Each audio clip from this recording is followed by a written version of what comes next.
go to have all your assignments listed. And then on the other side, we have like a roster and a few other buttons, but there's not too much here to look at. It's good for uploading any kind of PDF that you have. If you have a slides presentation already created in Google Slides, you can always file, download that as a PDF, and then upload it here. And it will recognize each page of the PDF as you had your slides set up when it's creating an assignment for you. So one of the things that is kind of like the big feature that I think is neat on this website, or whatever it's called, a platform, but is this little hand symbol. This icon is kind of like their thing. They do basically, and it's a chance for the kids to raise their hands digitally and ask for help. And they can either ask for a teacher to review their work, or they can say, I need help with what I'm doing. So a lot of my students have been raising it more for, I just want you to make sure that I'm doing this right. Can you please just like give me a yes, looks great, kind of check-in. But the kids do also have the option to say, I need help with this page that I'm on specifically. It also has a cool chat feature on the right-hand side when you're in an assignment. So you can do like an instant messaging type thing between you and the student on whatever page you're on. And then as you can see here, these are some of the assignments that I've done. And on the right here, there's a little hand symbol. So when I log in first, I see all my assignments and anything that the kids are active on right now. Anytime any kid is raising their hand, I get one of these little notifications. So it says right now, today they have this one they're doing for fractions. 2 kids have raised their hand. So if I were to click on that, then it would take me to that assignment. And there's 3 tabs at the top. They're for editing, assigning the work, and for viewing the work. And right here, I don't see the hand, but if I go into the part that says view work, I will see up in the right corner that there's 2 hands raised. So when I click on that, it tells me if a kid is asked for someone to help, to check, or if I have any chats from a kid sending me a message. So like here, this student is asking for me to check on her work. So I can just click on that, see what she's doing, and then I can look and see how it's going for her. So in this assignment, what I did was I was using some of the Joe Bowler Mindset Math visual number visuals, and what I wanted to do was upload pieces of a page, a PDF, but not the whole thing. And you have the option to kind of select and crop a part of a page. You can do the entire page of the PDF, or you can do all of the pages of a PDF. So I'll show you how that looks when we're creating in a second. But this view here is the second part about this website that I really like. The ability to see all of the students' work at once just by scrolling up and down. You kind of get a little preview image, like a thumbnail. And sometimes you can't see exactly what they're doing, but you can tell how far they have advanced on their slides. So right now I have students who have white because they have gone through each of those slides. I have some students who's got these gray tab thumbnails, and that's because they have not gone to that slide yet. They have not even logged in yet. You can see where, like here, this student is currently working on the 4th page. And I know that because there's a dark black line around it. So I know right now, I can even see, if I look really closely, when she's writing a number in there, I can see it appear. Or if she's drawing something, the second she clicks, drags, and lets go, it appears live on my view as well. So it's helpful if you're trying to track like who's going where, how far have they gone in the document, versus like a Google Slides, you could go through and see where a student was. But if you did a make a copy type assignment, it would be a lot to be able to, you can't look at all of those all at once. You have to look at those more one at a time. So here, everybody has their own version, their own copy, but you're able to see them all at one glance. And then I can be like, oh, okay, I see these kids haven't logged in yet today, so I'm going to send a message to remind them to do that.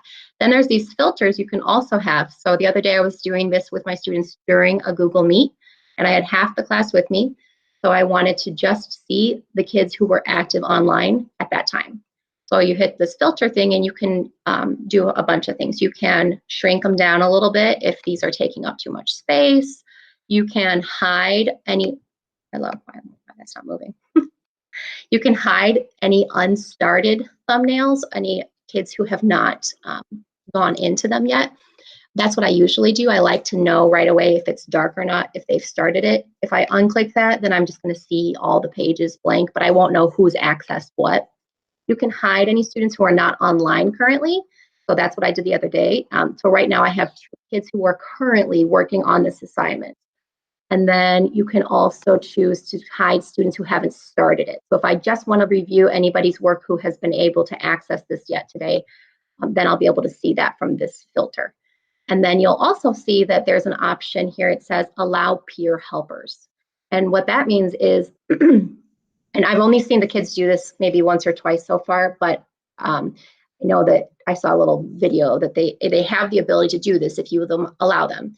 They can raise their hand basically for help, and a peer, if they're on the same slide working on the same thing, can see that somebody else in the class has their hand raised.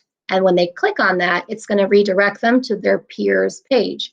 And from there, they have the ability to draw, move, assist, basically do something for them or whatever if they feel like they want to help, but it's anonymous. So they don't know who they're helping. They just know that somebody has asked for help. And maybe they can be like, here, I'll draw an arrow to show you what you're supposed to do. Again, I haven't used that feature so much, but you can turn it on and off. And then another thing you can do is, let's see here. I was going to tell you about the locking the roster, but maybe I'll get back to that in a minute. Okay, so let's say right now all the kids are logged in. If I want, I can edit the assignment live. Whereas in Google Classroom, if you were to upload something and make a copy, after you've pushed save, you can't go back into your original template if the kids have already opened and started working in it. Whereas here, at any point, regardless of whether they've started the assignment or not, I can edit any of the slides that I've created, or I could even add another slide. So the other day when I was doing the meet, I had it open and the kids wanted to do some other random thing and I just pushed plus and everybody saw that they got a new slide. Or I said, you're going to have to listen and do whatever I'm telling you. So then I was highlighting something on the original and each of them was seeing what I was doing on their version of that slide. Some of the things that you can do in terms of when you create an assignment, you can, let's see here. I was doing one here the other day where you can have things that are like manipulatives.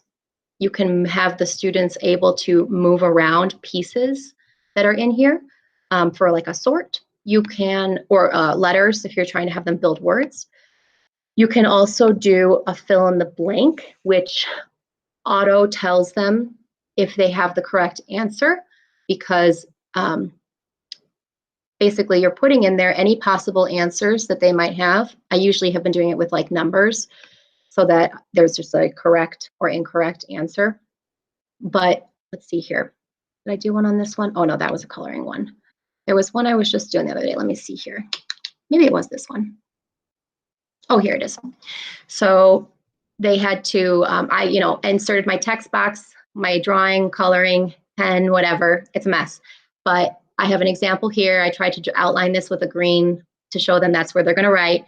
We practice it together. They click in this box and they type the answer. And if it's correct, they get a little green check. And if it's incorrect, they get a red X. So that's kind of a self-checking type fill in the blank. You can also have it not be numbers. You could do one where it's a text box of a word. So I can just highlight whatever size I want it to be. If it's like a paragraph, I can cover a word that they have to write in. And then I can put in the options for what it might be or just leave it blank. But it'll give them a check if they've written one of the things that I said are an acceptable answer. So let's say I just have one. Oops, that was a text box though. My bad. It's this button, this little dashed button. It's the fill in the blank one. But it's the same idea. You just drag it, cover up whatever you want them to fill in, and then you get this little sidebar that says add an answer, and whatever it is, letters or numbers. If a student writes that, then they're going to get a check when they do it. The thing that is, so for this one, you can see that they can see right through that fill in the blank box. If you were doing something like I uploaded a PDF in English and I wanted to cover it and write in Spanish, the text box, you don't have to fill it in white like you would on a slide. you can just draw the text box, and wherever you do that text box, like if I were just to write something there, oops, never mind, you do have to fill it in with white. My bad. I was thinking this was the one. There's a different one, I swear, that you can do without filling it in white, but you just fill it in like that, and then you can move it around to make the size of the text bigger or smaller and to cover whatever other text was there before. So they won't see what's behind it. It's kind of just a layer as we would do for a Google slide or anything like that. Then there's also the option to record your voice. So a lot of time when I write an instruction, I'll add a voice recording of what it says. So there's a little button here, and that's both for the teacher and the student. So most of these buttons up here for the toolbar are the same for both teacher and student view, but the students don't have the option to create manipulatives or fill in the blank, or if they're going to do like a multiple choice one. These buttons are not there for them. Neither is the sticker. But they have all of the other things, like they can insert a picture if they have a JPEG file or whatever on their computer, or they can do a audio insert. So I even have had kids ask a question, raise their hand in the Classkick view, and then once I get to their page, they've left me an audio message, and then I can reply back to them in audio. So I'm going to show you one that let's see, I'm going to do one that a kid has written into. Let's see here, where I've got a hand raised. So let's say I've had the student here, she's raised the hand and she's got it for me to check on her work. On the right side, I click on the hand, and that's the same as what the students do. They click the little hand to raise it, and I can put the hand down and answer her in a typed message over here, which she'll see. She'll get a little notification as well that she has a message on this slide. Or I can, at this point, use the pen or the marker to highlight or something. And you can see these were fill in the blanks here that she did, and she had to write in what type of fraction it was, and then it gives a little check mark. So that's how she knows that it's correct. But she just, wants the extra reassurance to know, is it correct? So at this point, I can put a sticker. And you can customize your stickers to say whatever you want. I have some that are like, good job. Another one that's, you need to finish this page if they don't remember to scroll down all the way. Or one that says, revise a certain question, like go back and work on this one again. So I can put something here that says, oh, awesome job. I can advance through her slides one by one, or I can go up and down and see the other students who are on that same slide. So if I go to Aquiles, he's got here all of these checks. I'll put another sticker like that. The other option you can do is to give stickers, or like approval, basically, stickers from that whole class view. So if I go back here to the view work and I click on the sticker button, now I have the option to just quickly look, glance, see if it looks right. If I can from afar, sticker, sticker, sticker, all the way down. So you can do it one by one, or you can do it fast if you're able to see those images okay from your view. Let's see. If you were doing something like today, I had them doing something for mystery science. There was a lesson where they had at the end of the videos the option for you to have either download it as a Google Slides presentation or as a PDF. And for that, I thought, okay, I could do the Google Slides, but then I realized it was something that they wanted the students to like mark up and just draw on. So I thought that's not really great for them because they are not so great at the Google Slides, like text box and all the options in the toolbars. So that was one that I decided would be good for Classkick.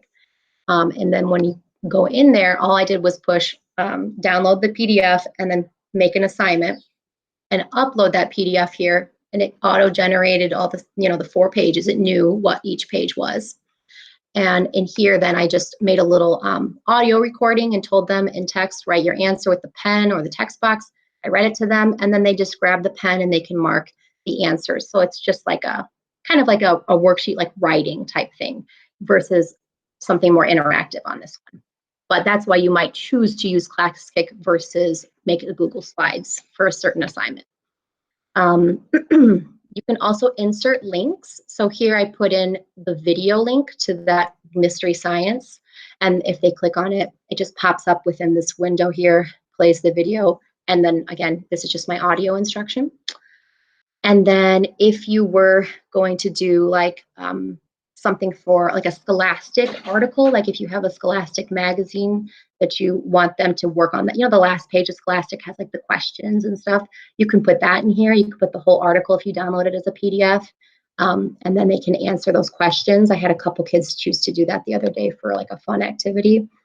And they can just write on the page, same type of thing. It's like Kami in that way, but you can see all of the students' work at once versus, unless, again, I'm not an expert at Kami either, but I'm pretty sure that that one is just a one at a time type. It's submitted and then you view each student's individual work. Whereas here I can see all of them lined up on one page. And then let's see here. They have, I like the manipulative tool, but it does take a little bit longer than, I mean, if you were making a manipulative anywhere, it would take a while, but that's kind of the most time consuming part of this. So there are some pre-made assignments in the library of assignments. And like this one, I just made a copy of it to see what it was. And in here, you can see they've already created those manipulatives so that the students can move the money if they want. There was one that has like layers of the same coin multiple times. So you can find some that are pre-made and just like copy it and modify it how you want to work it. But if you are going to make your own, then what it would look like is, let's see here, you create an assignment. You can do one that's a blank page and then put in insert pieces, or you can create it from a file. So I usually do that. I find some kind of a PDF that I have or a slides that I've made it into a PDF. And then if I was to click on one of these, I think I was showing this one earlier, maybe, it tells me, you know, how many pages. Okay, so this has 15 pages in the PDF down here. But let's say I just want to utilize some of the images. So I would use this cursor to select the pieces that I want. If I want the whole page, then I would just select the whole thing. And then I would push next, and it's going to create a question. It's the new question. It's the first question of this assignment. But I don't have to exit this screen yet. All I have to push is add another, and it will take me back to that same PDF. If you have a different PDF on your drive or whatever that you want to use to add questions, you'll have to push finish and then start again within that assignment. But if you just want to add another image from a different page of this PDF, then you would just go back, highlight the piece that you want. Something's going off my mouse. Okay, there we go. Push next. If I want it on the same question on first page, or if I want it to be a new question, I could also use it multiple times. If it's something I want them to keep doing on a bunch of pages, I can click checks to have it copy it basically. And then after you're done, you push finish, and that's going to start my new presentation with those two parts. And then I can always click on create a new slide. And when I'm in there, I can add another thing, like I can upload something, a picture, if I have a PNG file or a JPEG that I want to use as a image of something I've taken a screenshot of usually, or I can do a background, which is where I could do another import, and then I could do another PDF. So a couple I had, like here, I did one of these. Here we go. Those are the math mindset, whatever things. But again, that's the whole page. If I wanted to do just a piece of it, I would have to select just a piece. If you're going to do the manipulatives, then you would do like this. You would click on this little button here to add a manipulative. And this pop-up comes here where you select your file. Again, same thing. It's always going to be either a image file or a PDF. And you're going to highlight the parts that you want to be movable by the kids. Everything I've put in here so far is stagnant. The kids can't move it around. But I'm going to create some now that are manipulative types where they can actually grab and drag. So let's say I wanted them to be able to move around this little piece here. I'll push next, add it to this page, then I can add another one. It'll take me back to that PDF. I'll decide I want this one. Push next, add it to this page or another page, whatever. When you push finish, then it's going to insert whatever you've selected into those pages. You can't crop it at this point. It has to be done correctly the first time when you're first doing it. You'd have to delete it and redo another one. But once they're inserted, you can always erase them if you don't need them. And I was just telling Alicia, I haven't had any problems with slowness on this. It was fine this morning as well, but here we are with a little spinning wheel of death. But hopefully that will insert those two things in a second. Anyways, once it's in there, then the kids can move it around for a sort or whatever. But you can also obviously, you can combine things, like you can put those fill in the blank type question spots next to that, or you could do the multiple choice option, and then the kids can do the text, writing, whatever. So if that doesn't show up right there, that's okay. I'm just going to refresh this whole page and see what happens. But I have, when you sign up, you get automatically an assignment in your beginning assignment list, and it's a trial assignment kind of for the kids to get to know the tools. So I'm going to show you what that one looked like really quick. And then there's also a professional development type teacher version. So I'll put that in the chat. And then if you're interested in being a student to try it really quick, you can click on it, and then you can go into that assignment, and you can start to do some work and see what it's like as a student from that view. I definitely suggest doing that. When she puts the link in the chat, I did it this morning, and it gives you a feel for how it works, and it's kind of fun too. Yeah, I think the ones that they made, are the pre-made ones, are like colorful, and seeing the tools. This was the one the kids were like, oh, I love this whole thing. So the one that the kids get, I made up my own little image. I inserted the toolbar to tell them, like, this is the text box, don't forget. But they have to add color, they have to draw something with the pen, they have to use the audio tool, they have to circle something on the map, and then there's a manipulative page for them to move around pieces. So again, it's just like something that's generated automatically, but this is the one that they have for you to start out with. And in the assignment library, they do have some things, but it's not huge. It's not like super robust, but I think that there's just people currently adding things as they make them. So it's growing, but Nicole, for now, can I ask a question? That was one of the questions in the chat, is what other types of lessons are available in the library. And so are you saying that when you yourself create lessons, do you have the option to add them to the library for other people who use Classkick? Yeah, that was the thing. I was trying to figure this out the other day. So I was pushing on the share button of my library. I think it was this one, yeah. And it said share a copy with colleagues, which I've done. I just copy it, send it to that person, and then they push make a copy and they get my assignment. Then I have the assigned to students, but then it also has this shared assignments page. And when I clicked on it, I don't know what it was doing exactly. Like, it says it's public. So I was wondering if it's in the library, but I'm not sure if it's like how many hits you get, you go higher up in the library. So maybe that's where I didn't see it right away when I went into that library. But for sure, these are the ones that I have set so that if I wanted to share it with a colleague, I could, and they would be able to access it and make a copy of it. But I'll show you that library really quick, just so you have an idea. Maybe we'll see one of the ones I put in there all of a sudden, but browse assignment library, and then it'll load what other people have been making. I will say it does kind of seem like a lot more upper grades have used this, in terms of, I was like, where's the second grade, third grade stuff? But you can sort it by your grade band. I know a bunch of our middle school teachers in our district are using it as well. Right. It seems like, yeah, it's pretty popular in the library too here. So it must be a more common thing than I realized. So anyways, if you go in here, then you can see that there's some people have made things. And again, sometimes I just make a copy of it and I steal whatever page I like.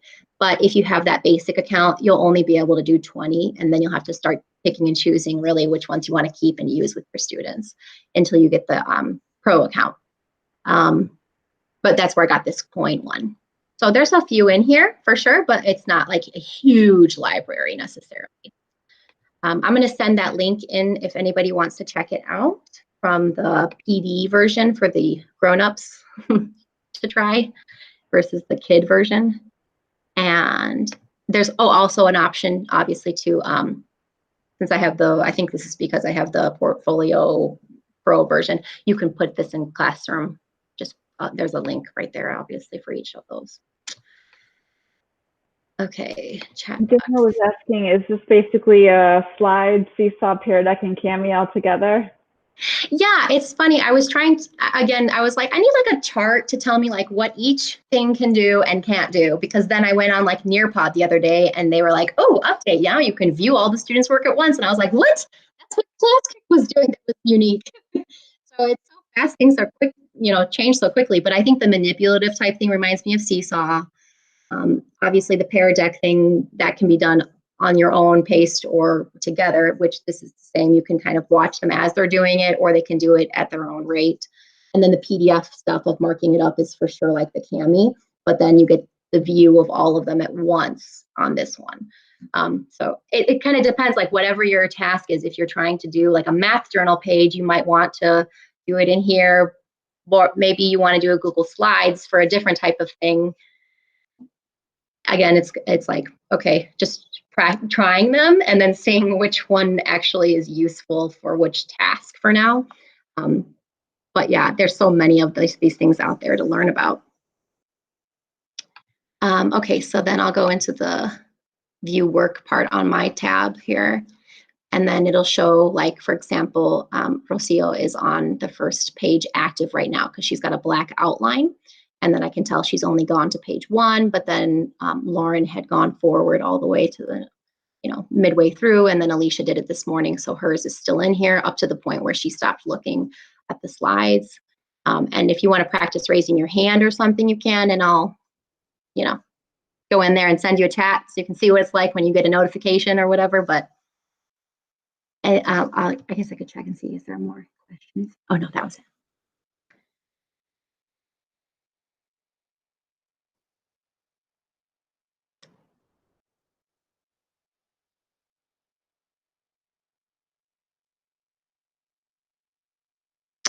I think I forget which things I talked about in the morning and what things I talked about in the afternoon. So I think I talked about what I had on here, but does anybody have any questions or anybody used it who was like, oh yeah, you got to check out this part you forgot?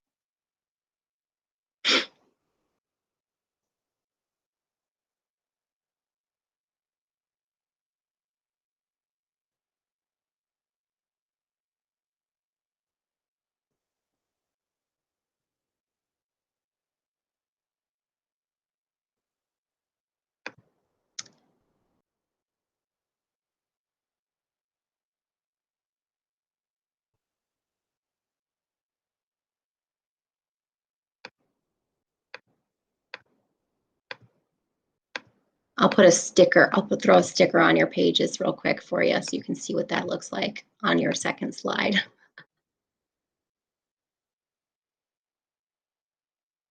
Oops, up on the first slide for that one.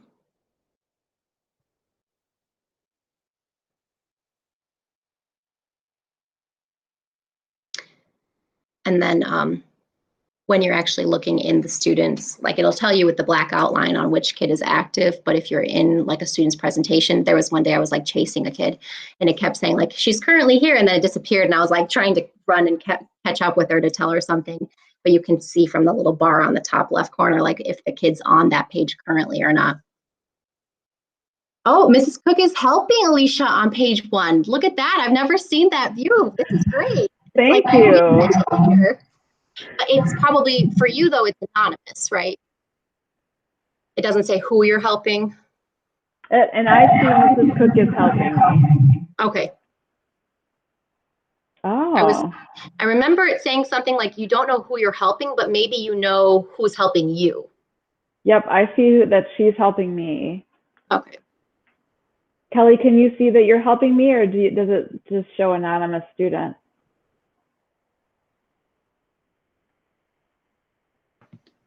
It said I'm helping Bear somebody number 1. And that was not the name I chose for myself. So no, this day. That's funny. Perfect.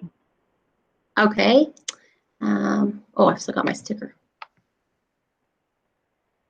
I'm sorry, you were beaming Bear number 1. Beaming Bear. I like it.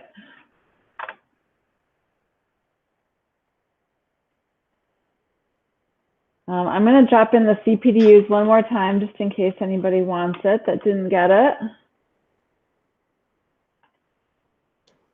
If you guys are, wanting to sign up or anything, and you are interested in any of the ones that I've done, if you want some ideas, I'm happy to share. I don't know if it's in the library or not correctly, so just email me and I'll send you any of those assignments that I've created so you can look at them, make a copy or not, if you want. Well, thank Did you I so talk much, about, Nicole. the assignment? I was going to say, you just click on this, whatever it is, and it push assign, and you get the code over here on the right side after you assign it to a group. So if you do one, you just click on the button here, and that gives you the code. But each time the kids log in, if it's a basic account, you'll want to give them that specific link. All righty. Thank you very much. That is a very cool tool, and I appreciate that you being here. And this is recorded, everybody. So if you see that, if you wanted to go back later and rewatch a part of it, it'll be on our YouTube channel under both Tech Slams, and also there's a Classkick playlist, so you can check it out again there. Thank you. Yeah, thanks. Dana, yeah, I believe it's 20 is what I saw on the